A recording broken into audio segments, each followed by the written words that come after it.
10 रुपयाला एक वही. काय म्हणले बघा, 10 रुपयाला एक वही. याप्रमाणे 5 डझन वह्या आणल्या. बाळांनो किती डझन वह्या आणल्या त्यानं? 5 डझन वह्या आणल्या. त्यातील 5 वह्या खराब झाल्यामुळे उरलेल्या वह्या त्याने 715 रुपयाला विकल्या. मग आता 5 डझन वह्या हे कळायला पाहिजे तुम्हाला की 10 रुपयाला एक वही आहे. मग एका डझनामध्ये काल शिकलो आपण, एका डझनामध्ये वह्या किती? 12. मग 5 डझनाचे किती झाले? 12 गुणिले 5 24. 60 वह्या झाल्या. म्हणजे बघा एका डझनामध्ये 12 वह्या, तर 5 डझनामध्ये 12 गुणिले 5 60. आणि 60 पैकी किती वह्या खराब झाल्यात रे? 5. त्या प्रश्नात दिले आपल्याला किती वह्या खराब झाल्यात? 5. मग 60 मधून 5 वजा केले. इकडून बसायला जरा काही जण समजत नसेल तर. 60 मधून 5 वह्या कमी केल्या. मग किती वह्या राहिल्या बाळांनो? 55च वह्या राहिल्या. आणि एक वही किती रुपयाला आणली होती त्यानं? 10. मग आता 55 वह्यांचे पैसे किती झाले तुमचं तुम्ही मला कॅल्क्युलेशन करा. पण पुढे आपल्याला असं म्हणले त्यांनी की ज्या 55 वह्या उरल्यात ना त्या त्यानं 715 रुपयाला सगळ्या 55 वह्या विकल्या. तर या व्यवहारात त्याला प्रत्येक वही मागं किती रुपयांचा फायदा झाला म्हणजे एका वहीचं काढायचं आपल्याला. 55 वह्या 715 रुपयाला विकल्या. किती? 715 रुपयाला विकल्या. तर एका वही मागं किती पैसे झाले? मग आपण काय करायचं, 715 जे आहे ना 715 विक्री किमतीला ह्या वह्यांनी भागायचं.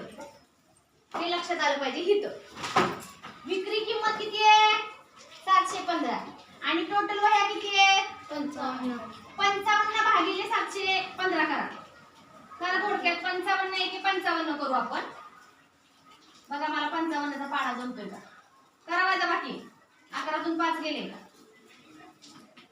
6 आणि इथे एक हातचा दिला. किती उरले? 55 त्रिक बघा जातोय का? 55 त्रिक 16. बरोबर आहे का रे? 165. 55 त्रिक 165. आता माझा पाढा पाठ नव्हता 55चा. मग मी काय केलं रे? 55 गुणिले 3 केले डायरेक्ट. 55 त्रिक काढलं.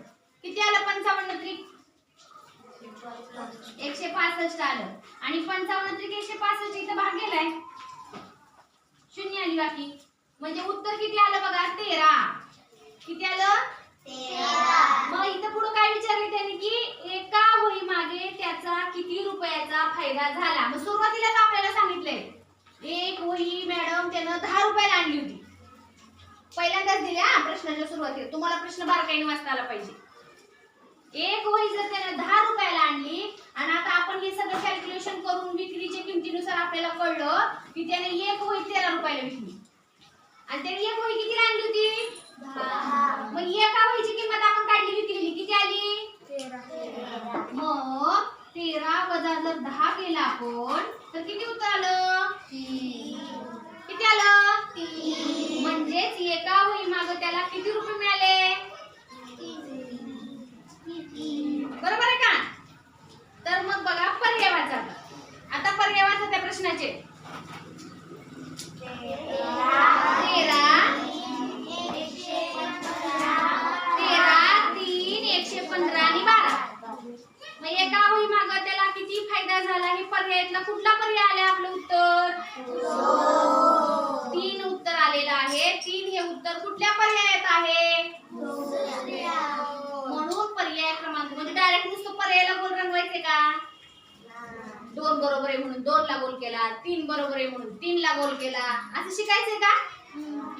आपल्याला शेवटपर्यंत ते उत्तर काढता आलं पाहिजे. आणि त्याच्यासाठी खूप अभ्यास असतो. त्याच्यासाठी आपल्याला सगळी ती संकल्पना समजली पाहिजे, ती आपली सूत्र पाठ पाहिजेत. तेव्हा आपल्याला कळतं अरे हा पर्याय त्याच्यातला बरोबर. गावमध्ये ढगात गोळ्या मारायच्या, दुसऱ्याला गोल केला, तिसऱ्याला गोल केला, चौथ्याला गोल केला, असं जमेल का श्रुती? हे असं जमेल का? शिकावं लागेल करायला. म्हणजे असं बारीक बारीक कॅल्क्युलेशन सुरुवातीपासून 10 रुपयाला एक वही आणली. मग एका डझनामध्ये 12, मग 5 डझनाचे 12 गुणिले 5 केले 60. मग टोटल वह्या 60 झाल्या. मग त्याच्यातल्या 5 खराब झाल्या, त्या फेकून दिल्या. मग राहिल्या फक्त 55 वह्या. मग सगळ्या 55 वह्यांची त्याने 715 ला विकल्या. मग 55 वह्या जर 715 ला विकल्या तर एक वही कितीला विकली? मग हे करण्यासाठी 55 भागिले 715 केलं. मग 55 चा पाढा तयार केला. मग उत्तर 13 आलं.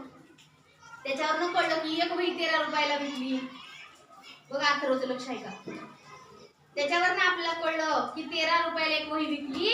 आणि मग त्याच्यावरनं आपण ठरवलं की 13 वजा 10 केल्यावर एका वही मागे 3 रुपये दिले. समजलं? समजलं? घ्या लिहून इथपर्यंत. चला बाळांनो.